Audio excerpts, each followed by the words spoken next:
नमस्कार, times of Swaraj में आप सबों का स्वागत है। मैं हूं संतोष सिंह और आज हम टाइम्स ऑफ स्वराज में बात कर रहे हैं कि किस तरीके से सिपाही बहाली के नाम पर करोड़ों की उगाही हुई थी और ये सारे उगाही कहीं न कहीं आयोग की जानकारी में थी। आयोग के लोग इस पूरे उगाही में शामिल थे, लेकिन बड़ी ही साफगोई से आयोग के अध्यक्ष सिंघल साहब तर्क देते रहे, तर्क के कसौटी पर अपने आयोग को कसते रहे कि फुल प्रूफ परीक्षाएं हुई है, कहीं कोई सवाल ही पैदा नहीं होता है। लेकिन छपरा एसपी ने एक एक परत दर परत वो सारी चीजें खोल कर रख दी, जिसको तर्क के सहारे सिंघल साहब बचाव कर रहे थे कि नहीं, मेरा सिस्टम तो फुल प्रूफ है, कुछ हो ही नहीं सकता है। जरा पहले उनका सुन लीजिए। इनका जो सिस्टम फुल प्रूफ था कि एकदम ऐसा हम व्यवस्था किए हैं हर सेंटर पर कि जैमर ही काम नहीं करेगा। और वहाँ तो व्हाट्सअप तक काम कर रहा था, जो पकड़ाया है वहाँ तो व्हाट्सअप तक काम कर रहा था। और कैसे उसको सवाल का जवाब मिल गया, ये भी बड़ी बात है। जरा पहले सुन लीजिए किस तरीके से साफगोई से बात को रख रहे हैं आयोग के अध्यक्ष बिहार के पूर्व डीजीपी सिंघल साहब। कहना है कि हमारी जो व्यवस्था है उस व्यवस्था के अनुरूप क्वेश्चन हमारा कहीं पर कोई लीक नहीं हुआ है, क्वेश्चन जो पेपर। और दूसरा, उसके अंदर इतनी सारी सीरीज है जिसके बारे में किसी को पता नहीं, वो हम बता भी नहीं सकते हैं। तो वो क्वेश्चन जो इसलिए लोगों ने क्वेश्चन को मिला ही नहीं, वो तो जो भी मिला उत्तर अपने अंदाजे पे सब लिख के रखे हुए हैं। और जो हमारी पहली पाली है वो 10 बजे से 12 बजे की पाली थी। 10 बजे से पहले कहीं कोई सुगबुगाहट नहीं थी। इसी तरह जो दूसरी पाली है वो 3 से 5 बजे के बीच में थी, उसमें भी कोई सुगबुगाहट नहीं। जो ये कंकड़बाग वाला केस है, ये 4:30 बजे के बाद में जब ये पकड़े गए लड़के तो रिपोर्ट हुआ है। तो मेरा कुल मिला के ये कहना है कि हमारा जो प्रोसेस है वो बिल्कुल साफ सुथरा और विश्वसनीय बिल्कुल प्रोसेस है, और उसमें कहीं किसी प्रकार की कोई कमी नहीं पाई गई है अब तक। तो आपने सुना क्या कह रहे हैं, किसी भी परिस्थिति में परिंदा पर नहीं मार सकता है। जैमर लगा हुआ है, बाथरूम तक में हम जैमर लगाए हुए हैं, कोई जा ही नहीं सकता है वहां। सवाल ही पैदा नहीं लेता है कि वहां कोई पहुंच जाए। और देखिए, व्हाट्सएप अंदर में काम कर रहा था, अंदर में वॉकी टॉकी काम कर रहा था। इनका जो कह रहे हैं कि प्रश्न पत्र लीक ही नहीं हुआ, वो 9:45 पर 90 सवाल अभ्यर्थी के मोबाइल पर व्हाट्सएप पर आ गया, सीरियल वाइज। इसी तरीके से 3 बजे वाली जो परीक्षा थी उसमें 1:45 में ही व्हाट्सएप पर 90 सवाल का जवाब आ गया। ये सब कुछ छपरा पुलिस की जांच में सामने आई। जरा सुनिए छपरा एसपी क्या कह रहे हैं। अक्टूबर को सिपाही भर्ती परीक्षा का जो आयोजन किया गया था सारण जिले में विभिन्न परीक्षा केंद्रों पे, इसमें कदाचार का प्रयास करते हुए कुल 21 व्यक्तियों को सारण पुलिस के द्वारा गिरफ्तार किया गया है। इनमें से 11 ऐसे व्यक्ति थे जिन्हें फ्रिस्किंग के क्रम में किसी इलेक्ट्रॉनिक इक्विपमेंट के साथ, जिसको वो परीक्षा केंद्र के अंदर ले जाने का प्रयास कर रहे थे, उनके साथ इनको गिरफ्तार किया गया है। 7 ऐसे व्यक्तियों की गिरफ्तारी की गई है जो पर्ची या पुर्जे के माध्यम से परीक्षा केंद्र के अंदर कदाचार करने का प्रयास कर रहे थे। 2 व्यक्तियों को गिरफ्तार किया गया है जो फर्जी प्रमाण पत्र के आधार पर परीक्षा केंद्र के अंदर घुसने का प्रयास कर रहे थे। वह एक ऐसे व्यक्ति को गिरफ्तार किया गया है परीक्षा केंद्र के बाहर, जो वॉकी टॉकी की मदद से अंदर किसी परीक्षार्थी को उत्तर बताने का या नकल करवाने का प्रयास कर रहा था। कुल मिला के 21 व्यक्तियों की विभिन्न 3 थाना क्षेत्रों से गिरफ्तारी हुई है, जिनमें से 20 परीक्षार्थी हैं और एक व्यक्ति है जो बाहर से मदद करने का प्रयास कर रहा था। इन लोगों के पास से कुल मिलाकर 10 earpiece, 8 electronic Bluetooth devices, 1 walkie talkie और अन्य सामग्री बरामद हुई है। जो इलेक्ट्रॉनिक इक्विपमेंट्स हैं, इनका जो कार्यशैली थी वो इस प्रकार थी कि ये लोग अपने बदन पे ज्यादातर जो है अपने अंडरवेयर आदि में इस डिवाइस को छुपाकर या अंदर ले जाने का प्रयास कर रहे थे। और इनके पास एक छोटा सा ब्लूटूथ ईयरपीस भी था, जिससे ये बाहर से किसी व्यक्ति से बातचीत कर पा रहे थे जो इनको उत्तर बता रहे थे। इसी क्रम में पुलिस के द्वारा इनको गिरफ्तार किया गया। तो आपने सुना छपरा एसपी क्या कह रहे हैं और उनका अंदाज क्या है। वो आज जलालपुर मामले में जो कोचिंग संचालक राम जी गिरफ्तार हुए हैं, उनसे जब पूछताछ, गहन पूछताछ हुई और उन्होंने सारा चीज डिलीट कर दिया था, वो सारे मैसेज को जब रिकॉर्ड किया गया तो ये बात सामने आई कि उन लोगों के पास पहले से क्वेश्चन पहुंचा हुआ था। तो ये अध्यक्ष महोदय का कहना कि क्वेश्चन कहीं से लीक नहीं हुआ, कहीं से क्वेश्चन लीक होने का सवाल ही नहीं है। छपरा के उस ग्रामीण सेंटर से वो सारी बातें उभर कर सामने आ गया कि किस तरीके से इनका प्रश्न पत्र लिखता। और इस वजह से जैसे ही छपरा एसपी के अनुसंधान में ये बातें आई, आनंद फानंद में जो कह रहे थे सवाल ही नहीं पैदा लेता है कि प्रश्न पत्र आउट हो जाए, हमारा फुल प्रूफ व्यवस्था है, एक जगह नहीं 13 जगह हम उसको सील बंद किए हुए हैं। कहाँ से आ गया सिंघल साहब? जैसे ही छपरा एसपी ने फोन करके पुलिस मुख्यालय एडीजी आर्थिक अपराध को बताया कि सर खेला हो गया है, ये तो प्रश्न पत्र बाजार में था, सब कुछ मिल गया है, इनको रद्द करना पड़ा। लेकिन बड़ा सवाल यह है कि एक ऐसा व्यक्ति जिस पर पुलिस पदाधिकारी रहते हुए कई गंभीर आरोप लगे हैं, ऐसे व्यक्ति का अगर आयोग का चेयरमैन बनाता है, वो भी बहाली के आयोग की, तो स्वाभाविक तौर पर सवाल उठना लाजमी है। और अब तो ये साबित हो गया कि कहीं न कहीं आयोग की अंदर के से ये सारी चीज़ें खेल चल रही है। आर्थिक अपराध इकाई जाँच कर रही, देखिए जाँच में क्या सत्य सामने आता है। वैसे पूरे बिहार में जो छापेमारी चल रही है आर्थिक अपराध इकाई द्वारा, उस अपराध इकाई के छापेमारी में कुछ चीज़ें सामने आई हैं, लेकिन इन सबसे इतर जो सबसे महत्वपूर्ण बात है कि ये जो गैंग है, जो गैंग ये काम करता है, उस गैंग के सरगना तक जब तक पुलिस नहीं पहुंचेगी, ये फौरी कार्रवाई से कभी भी कदाचार रुक नहीं सकता है।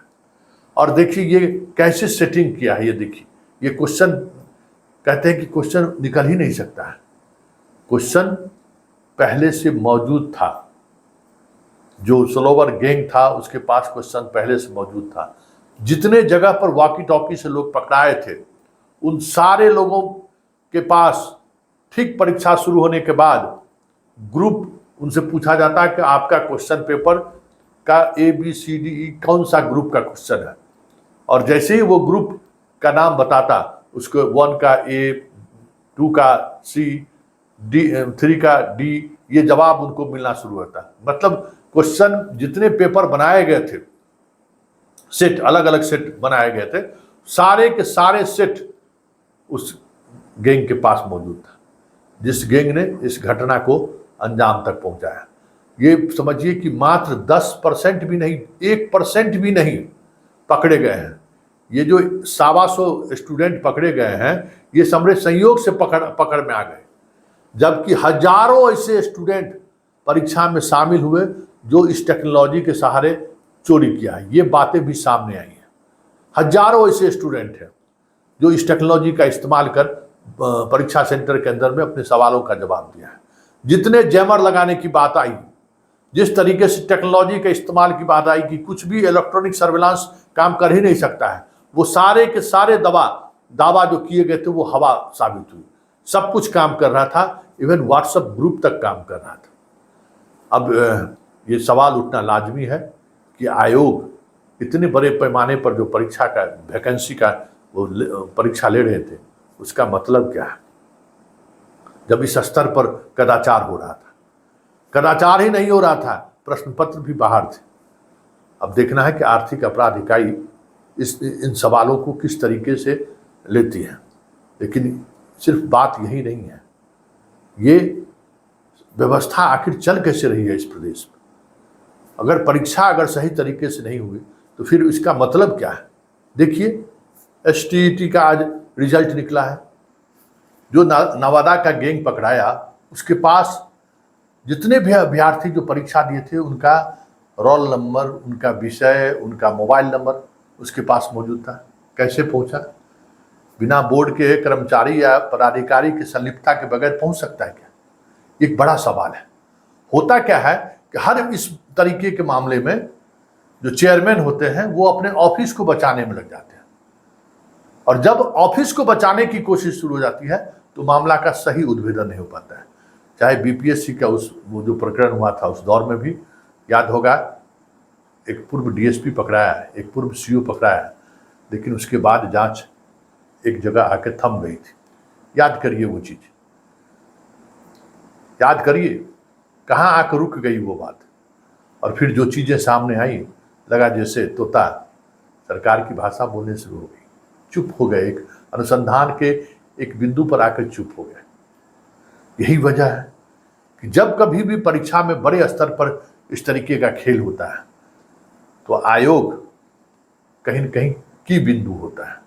सारे खेल वहीं से होता है। ये कई बार साबित हो चुका है।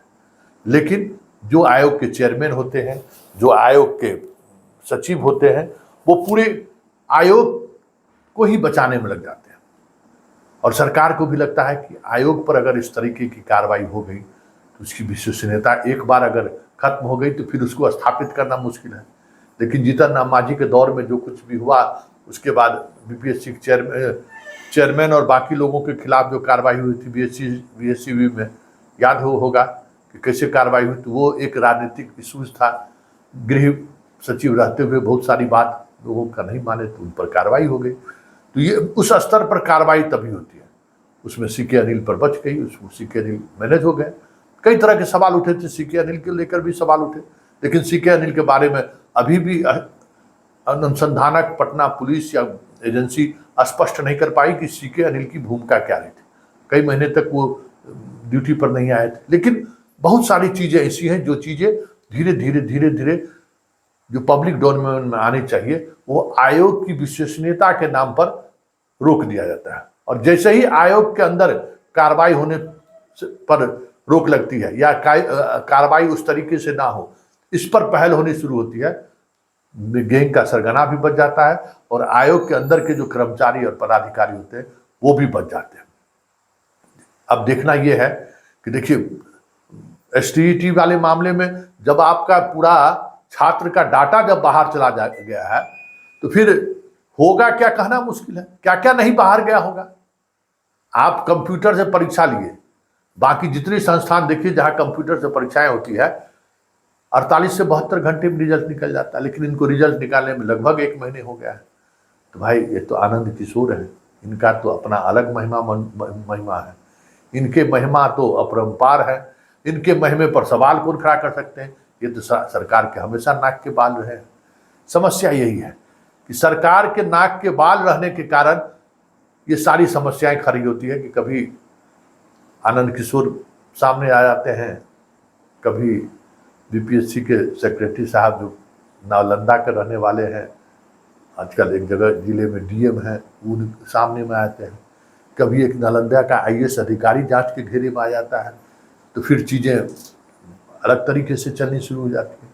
तो ये जो जात जिला ये सब सारी चीज़ें हैं, नाक का बाल अधिकारी होना, मुख्यमंत्री के दफ्तर में के खासम खास अधिकारियों का बैठना, उनसे जुड़े हुए अधिकारियों के कुछ भी कर लें उन पर कार्रवाई नहीं होना, ये ढेर सारी ऐसी बातें हैं जिन बातों की वजह से जो एक्चुअल में इस खेल में शामिल लोग हैं वो अभी तक बिहार में बसते रहे।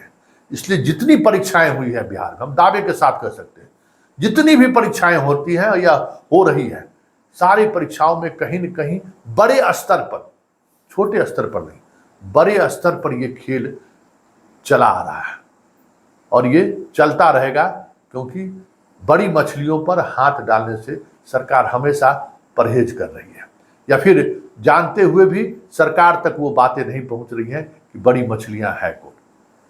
क्योंकि कहीं न कहीं कहने को तो कह देती है कि हम न फंसाते हैं न बचाते हैं, लेकिन ये सारी खेल सब कुछ आंख के नीचे या कह सकते हैं कि टेबल के नीचे हो रहा है, ये सब लोगों को पता है। और किस वजह से बच रहे हैं ये भी सब लोगों को पता है। ये सारी चीज़ें जो चल रही हैं चलती रहेगी, अनवरत चलती रहेगी। छात्रों को भरोसा दिया जाएगा, क्या भरोसा कीजिए बेहतर परीक्षा होगा, लेकिन इतना तय मानिए जब तक बड़ी मछलियों पर कार्रवाई नहीं होगी, आर्थिक अपराध इकाई भी अब सरकार का तोता ही है। क्या करे भाई बेचारा, कितना लड़ाई लड़े। एक स्टेज पे आने के बाद सीधे सीधे तौर पे निर्देश दे दिया जाता है कि भाई अब बस कीजिए, जो कुछ भी आया है उसको एक कंक्लूजन पर पहुंचा के मामले को खत्म करिए। अभी तक वो गया वाला आईपीएस अधिकारी पकड़ाया है जिसने अपना इतना बड़ा खेला कर लिया था, अपना प्रोसीडिंग हटाने के लिए हाई कोर्ट के चीफ जस्टिस का फोन का इस्तेमाल कर लिया कि हम बोल रहे हैं। तो यही सारी चीज़ें, क्योंकि कहीं न कहीं एक स्तर के बाद हर कोई एक दूसरे को प्रोटेक्ट करने लगता है, तो फिर बड़ी मछलियाँ कहाँ से पकड़ाएंगे।